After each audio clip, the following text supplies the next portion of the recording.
Well, hello again. So I am back. I am so excited because I have a new setup. I know you guys can't see it, but you're gonna have better light, better videos, and hopefully you'll be able to see a little bit more about what I'm doing. So today I'm coming back and I'm doing a little stamping, and I'm gonna show you how I do a really complicated I'm sorry, my brain is completely not working today. Advanced stamping, but we're gonna do decals. And because I always show you that I'm doing the decals, but you never actually get to see them on my nails, I am going to try my hardest to do this little video today, and I'm gonna do another one tomorrow. So I'm gonna be working with these two stamping plates, and I'm gonna be using this one, which you saw in my last video. It's really pretty, and it's going to be easy to kind of match those little colors in the lines. And then I'm going to be using the stamping plate that I got. I was just playing around with it, almost like a whimsical fairy tale plate. This is beautiful, and I don't know if you can see it correctly, but I got it for super cheap on eBay, and so hopefully that will work as well as it did. Alright, so I'm going to start out by just getting my firm rubber stamper. This firm rubber stamper works best with these kind of cheaper plates, and for the life of me I cannot remember the name of them, but they're very shallow compared to the more expensive ones that I have, like Bundle Monster and Born Pretty plates. They are deeper and can be used much easier with, let's say, like the jelly stamper.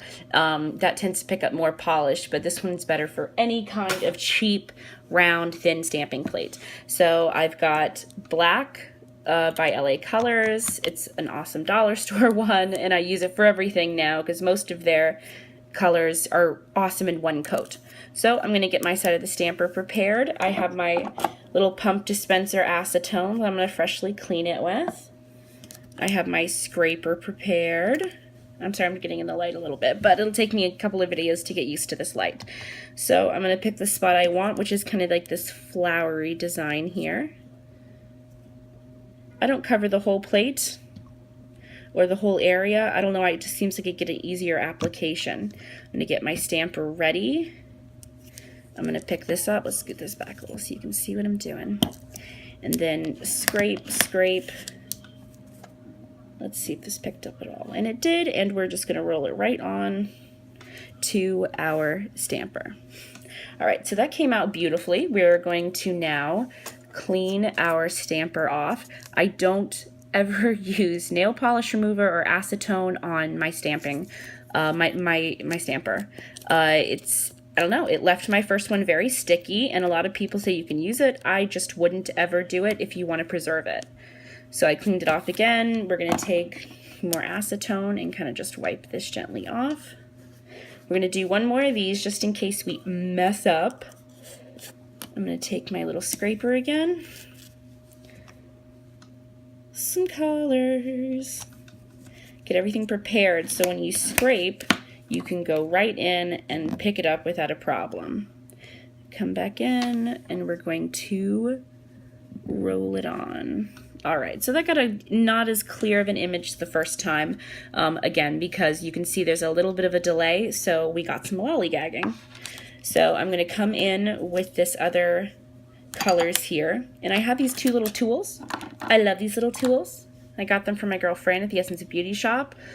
It's kind of like a very tiny, almost like an angled bent brush, and then my double-edged dotting tool, which is fabulous. I've got 4 colors here by 3 colors by LA Colors and 1 by China Glaze, and I'm just going to dot 4 colors. This is a beautiful, like a bright pink, all in pink designs. It's the most colors I have. Get on out there. You kind of got to work quickly, especially with the LA Colors. They dry very quickly. Alright, so you can see I'm going to use this one down here. It seems a little bit more solid, and I'm going to just, if I can get you in focus, there we go, pick up these colors and just pick a spot in the lines. Now, the fun thing about this is later I am going to do some gradient sponging over the top. wipe it off. I'm sorry if you guys hear squeaking in the background. That's my little wiener dog. He thinks he's being very deprived by not being able to come in.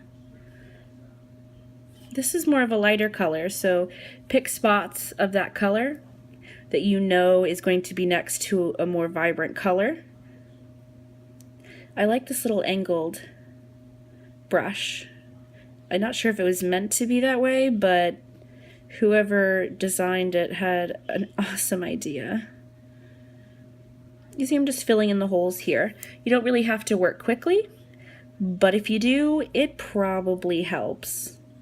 I tend to kind of lollygag because I'm used to using like acrylic paints, which you can like wash and build. Not, of course, with nail art, but over my escapades of the last couple of months, I have realized you can do just about anything with nail polish as you can do with acrylic paint. You just have to work like 10 times faster. I'm just going around and trying to fill in some of these layers and colors, and this is very intricate, so if you're just starting out, you probably don't want to use such intricate, detailed designs, but I wanted to actually show you guys how pretty it comes out toward the end.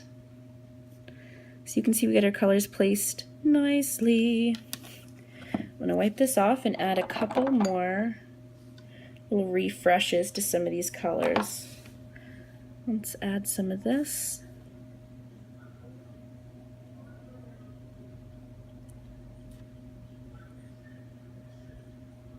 I like the mix. That's a good thing, is you can really take your time and feel free to experiment with these colors. Alright, so what I'm going to do next, or what I would do next, and I will not show you that in this video, but I would take my sponge and I would place our colors on the sponge here and then sponge this design on. So obviously you can't see how nicely that it looks underneath, but it really does have a beautiful kind of spot design, and I will show you this in the next video. Thank you for watching, and we'll catch you next time.